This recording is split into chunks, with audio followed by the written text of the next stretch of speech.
Assalamualaikum warahmatullahi wabarakatuh. Saya Betari Elok Saktiani dengan NIM 110101200009, mahasiswa psikologi, Fakultas Psikologi dan Kesehatan, Universitas Islam Negeri Sunan Ampel, Surabaya.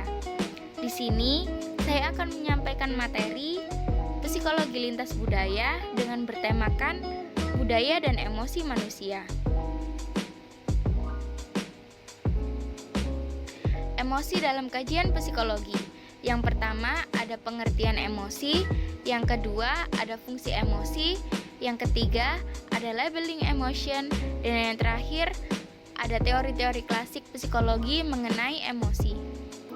Yang pertama, apa sih pengertian dari emosi? Baik, pengertian dari emosi. Pada awal sejarahnya, pendiri psikologi yaitu William James memahami hasil dari reaksi perilaku kita terhadap sebuah stimulus yang menghasilkan reaksi tersebut. Contohnya, ketika kita melihat seekor beruang, kita akan lari secepat-cepatnya darinya. Dan kita akan menginterpretasikan perilaku lari, debaran jantung, dan perubahan lain pada tubuh kita sebagai emosi yang kita sebut dengan takut.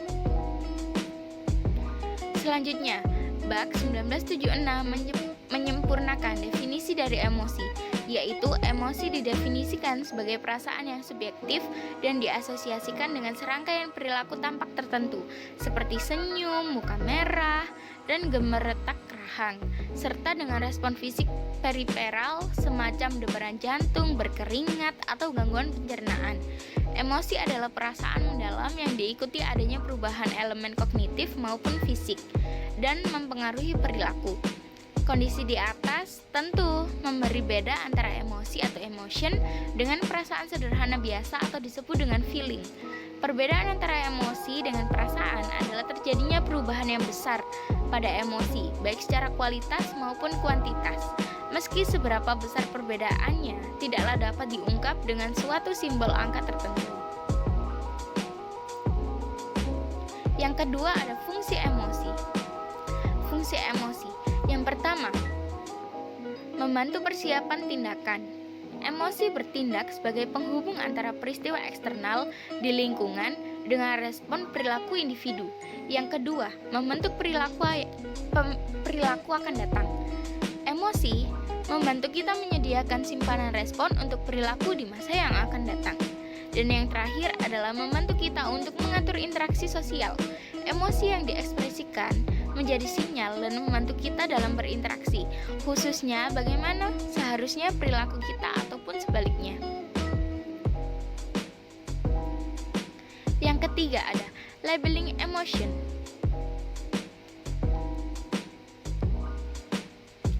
Emosi seringkali diletakkan dalam suatu kontinum di mana di dalamnya terdapat gradasi kualitas dan intensitas serta tiap ujungnya merupakan kontinum kondisi paling ekstrim.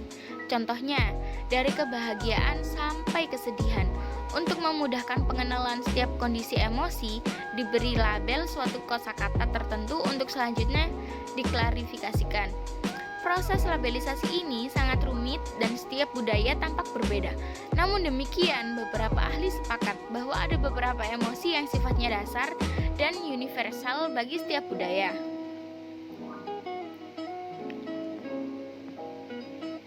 Yang keempat, ada teori-teori klasik psikologi mengenai emosi. Ketika kita berpikir mengenai emosi, 1-2 pemikiran biasanya muncul dalam pemikiran kita. Pertama, mengenai pengalaman emosi yang merupakan perasaan subjektif, inner feeling, dalam waktu cukup lama atau state. Pemikiran kedua yang muncul umumnya mengenal bagaimana emosi diekspresikan. 2 aspek emosi dalam kajian mengenai emosi yang diperkenalkan kepada mahasiswa psikologi adalah: pertama, fokus pada pengalaman atau experience atau perasaan atau feeling dari emosi sampai bagaimana suatu emosi itu muncul. Kedua, fokus pada ekspresi atau expression atau penampilan atau display dari emosi sampai bagaimana pengalaman ini ditampilkan. Ada beberapa teori besar mengenai pengalaman emosi. Yang pertama kali adalah James atau Lange teori. Teori ini mengatakan bahwa emosi merupakan hasil dari sebuah persepsi psikologis yang terbangkitkan otomatis dan perilakunya tampak. Ketika kita melihat beruang lalu lari, sama dengan interpretasi kita terhadap perilaku lari kita, atau nafas yang cepat, degup jantung, dan sebagainya, menghasilkan pengalaman emosi takut. Yang kedua, sangat berlawanan atau Cannon atau Bird teori berpendapat bahwa automatic arousal terlalu lambat untuk menghitung dan menjelaskan perubahan-perubahan dalam pengalaman emosi. Pengalaman kesadaran emosi adalah hasil dari stimulasi langsung pusat otak di konteks. Yang ketiga, Scatter atau Singer teori lebih fokus pada peran interpretasi kognitif. Teori ini berpendapat bahwa pengalaman emosi tergantung pada interpretasi seseorang mengenai lingkungan di mana emosi itu terbangkitkan. Merujuk pada teori ini, emosi tidak dibedakan secara psikologis. Sebaliknya, apa yang penting dalam proses yang menghasilkan pengalaman emosi adalah bagaimana seseorang menginterpretasikan peristiwa-peristiwa di sekitar mereka. Emosi adalah label dari perilaku atau peristiwa internal individu yang terbanding pada situasi tersebut. Dan yang terakhir selanjutnya adalah teori-teori mengenai penampilan emosi. Di antaranya adalah dari Ekman, Izzard, Tompkins, dan Plutchik. Teori dari Tompkins misalnya meyakini bahwa emosi adalah bentuk adaptasi dari evolusi manusia, dan karena ekspresi emosi adalah merupakan bawaan biologis serta universal bagi seluruh manusia dari manapun budaya dan etnisnya.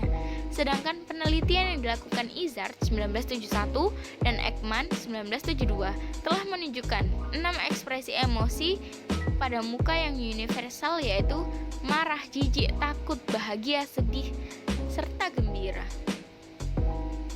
Namun, perbedaan-perbedaan dari teori-teori ini ada beberapa hal yang dapat ditarik sebagai kesamaan. Di antaranya, mereka dapat melihat emosi.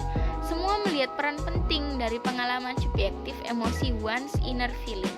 Teori ini, James atau Lange, Cannon atau Bird, maupun Scatter atau Singer, ketiganya mencoba menjelaskan pengalaman subjektif ini.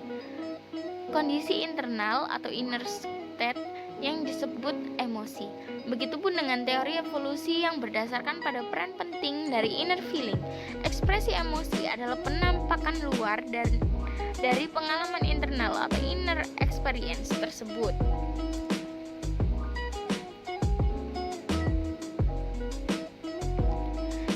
Semua teori klasik psikologi yang sudah dibahas tersebut dibangun dalam budaya Amerika, sebuah budaya yang bila melihat penelitian Hofstede memiliki tingkat individualitas yang paling tinggi, sehingga sangat mungkin interpretasi emosi sebagai suatu pengalaman yang sifatnya subjektif dapat terjadi. Menarik disimak adalah bagaimana konsep emosi dari budaya-budaya cenderung berkarakter kolektif. Sumber dari Salis Yuniardi 2019. Terima kasih, sekian teman-teman, bye-bye.